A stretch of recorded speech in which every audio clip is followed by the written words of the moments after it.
Каждый день по этой дороге проезжают десятки машин. Вы просто представьте, сколько вредных химикатов и веществ впитывают вот эти продукты питания, которые реализуют у дороги. Во-первых, это запрещено законом. Во-вторых, опасно для потребителей. В выхлопных газах автомобилей содержатся тяжелые металлы. Реализовывать продукцию, в данном случае бахчевые, можно только в специально оборудованных павильонах. По правилам торговли место должно быть огорожено, а арбузы и дыни накрыты тентом. Сотрудники администрации говорят, что еще недавно на этом месте было в 2 раза больше реализаторов продукции. После разъяснительных работ и выписанных предупреждений многие прекратили торговлю, а некоторые просто вместо себя оставили торговать товаром несовершеннолетних детей, эксплуатируя их труд, что тоже запрещено законом.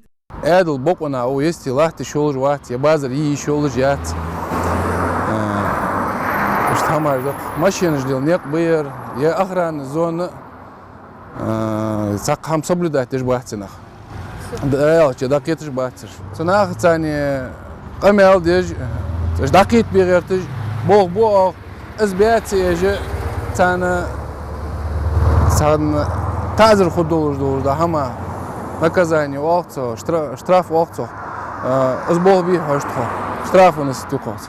Работа по устранению несанкционированной продажи усложняется тем, что зачастую реализаторы при виде проверки покидают места торговли, оставляя свою продукцию. Тем не менее, ответить по закону придется, говорят сотрудники администрации. Здесь они оставляют предписания. Сейчас мы вот ему готовим, хозяину этой машины, уведомление о устранении нарушений.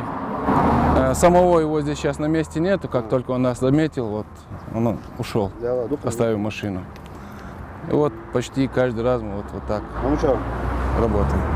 Сейчас мы ему оставим здесь уведомление о том, чтобы он явился в администрацию. Люди не задумываются, насколько опасна продукция, которая часами греется на солнце. Одно дело, когда она растет в огороде, подпитываясь почвой. Опасные нитраты могут причинить огромный вред здоровью. В первую очередь это отравление, высокая температура, тошнота и недомогание. Медики говорят, особенно опасен такой продукт для детей. Последствия, высокие температуры, интоксикация.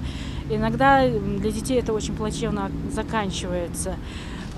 Учитывая, что мы еще иногда можем этот разрезанный арбуз не всегда доесть, потом приходим к нему еще раз. Это вообще вдвойне страшная картина. Словом, от таких покупок лучше воздержаться. Многие продавцы забывают, что реализовывать товар без полного пакета сопроводительных документов, подтверждающие качество и безопасность продукции, также запрещено законом.